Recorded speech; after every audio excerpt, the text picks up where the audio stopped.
rekan sebagai pengacara merasa nggak orang tua Vanessa ini kurang memperhatikan anaknya selama memang kurang memperhatikan. Kalau saya bilang kurang memperhatikan. Halo semuanya, terima kasih sudah klik video ini. Dukung terus channel ini. Jangan lupa di subscribe ya channelnya dan nyalain loncengnya. Ini bukan masalah tidak sayang, ini masalah komunikasi. Ya. Bukan artinya dia selalu butuh sosok ibu. Saya punya banyak klien, ya loh, sama Bang Hotman yang diasuh sama ayahnya, ya, tidak punya ibu, tapi mereka bonding. Pertanyaan saya, Pak Dodi, seberapa jauh dari skala 1 sampai 10 Bapak cinta sama Vanessa? Dan juga dari skala 1 sampai 10, Pak Dodi, menurut Bapak, apakah Bapak sudah memberikan yang terbaik sebagai seorang ayah untuk Vanessa? Ya kalau sayang dan cinta sayang, ya sayang banget. Jadi pertanyaan itu sangat-sangat menyentuh hati saya untuk mengingatkan saya pada saat-saat saya masih dia masih kecil ya, ditinggal mamahnya. Ya sangat sayang sama. Untuk kasih sayang jelas kalau 1 sampai skala 10 itu saya di 1. Kalau gitu saya mau tanya kepada ibu psikolog, menurut kamu dari keilmuan kamu, apakah Vanessa itu sampai terlibat bisnis esek-esek itu karena faktor broken home?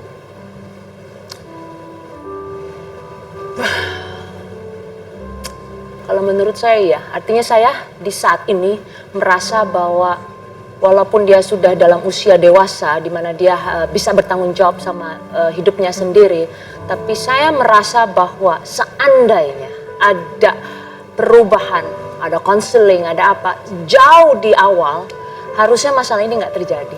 Masuk kamu, seolah-olah kamu mengatakan seolah-olah bapak ini kurang melaksanakan tanggung jawabnya dengan cara melakukan hal-hal tertentu agar dia kembali ke keluarga, baik dengan konseling atau apa.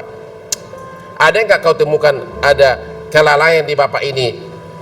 Ditangkap pun tidak datang ke Surabaya, sampai sekarang cuma ketemu sebentar. Gimana pendapat kamu sebagai sebaiknya seorang bapak bertindak?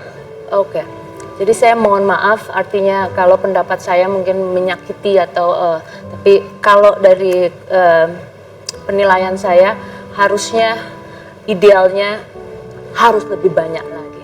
Artinya harus lebih banyak lagi usaha untuk menyentuh anak kita.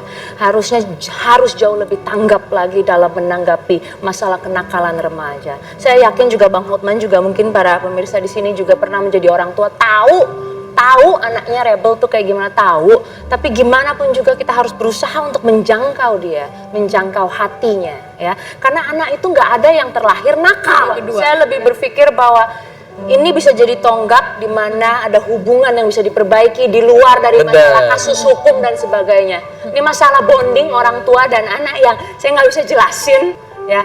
Bisa jadi ini satu titik di mana Vanessa bisa kembali, dan setelah ini saya harap hubungannya jauh lebih baik dan lebih terbuka lagi. Nanti kita akan lanjutkan pembahasan tentang ini dari sisi psikolog karena kita sudah tersambung dengan pengacara Vanessa Angel yaitu Bapak Milano Lubis yang saat ini kabarnya sedang ada di Surabaya. Ya. Halo. Halo. Halo Pak Milano. Selamat malam Bapak Milano. Bang Hotman. Ini saya Hotman Paris dan Lolita yang Benit dan orang tuanya Vanessa lagi ada di Hotman Paris Show. Ya Bang. Pertanyaan pertama adalah apakah rekan sebagai pengacara merasa nggak orang tua Vanessa ini kurang memperhatikan anaknya selama memang kurang proses? memperhatikan. Kalau saya bilang kurang memperhatikan. Karena gini, kemarin beliau ini sudah datang ke kantor saya, ya, dalam rangka mengembalikan uangnya di Desa Limar. Terus kemudian ya kita sudah jelaskan proses hukum Vanessa sampai sejauh mana, apa yang akan dihadapi ke depan. Justru kita minta support dari papanya dan keluarga, dan beliau menyatakan akan mensupport. Namun sampai hari ini kami cuma minta fotokopi KTP aja tidak disampaikan sampai sekarang, dan malah terakhir beritanya beliau keberatan. pertama belum dikirim, terus kemudian beliau sudah menyatakan kepada pihak kita bahwa dia berkeberatan karena dia harus konsultasi. Dia keberatan, berarti menolak sudah. Menolak. Ya Pak Dodi, Bapak menolak untuk mengeluarkan KTP, untuk mengeluarkan surat jaminan kalau suatu saat nanti putri Anda ditolak. Apa itu benar? Jadi mengenai KTP itu, setelah saya datang di kantor Abang Milano, saya sudah siap memberikan KTP dan jaminan saya sebagai surat Surat pernyataan jaminan. Ya. Nah, karena ini sudah menyangkut masalah hukum Bang, Ya. jadi saya tanya dulu ke Bang Zakir gitu. Takutnya Zakir nanti siapa Bang tuh? Zakir itu adalah kuasa hukumnya Vanessa yang sebelumnya, yang sekarang saya bisa Bapak tanya apa? Bapak takut kalau Bapak mengeluarkan surat itu jangan-jangan jadi Bapak yang masuk penjara? Bukan itu. Jadi saya kan tidak mengerti hukumnya Bang. Jadi Tapi ini kan menyangkut anak, Iya. apapun yang terjadi, ya. Betul.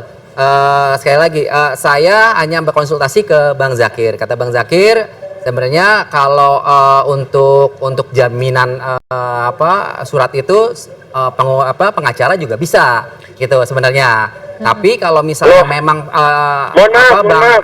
Bang Yang Milano lebih itu bagus mau atau itu pengacara adalah itu orang mau tua, ada bukan pengacara. KTP saya, Memang dari segi penyidikan dia lebih tepat memang dari orang tua. iya. Pertanyaannya nih, kalau Pak Milano masih minta surat jaminan dari Bapak masih mau nggak? Oh mau. Pak Milano Saya katanya akan masih kasih. mau nih. Iya.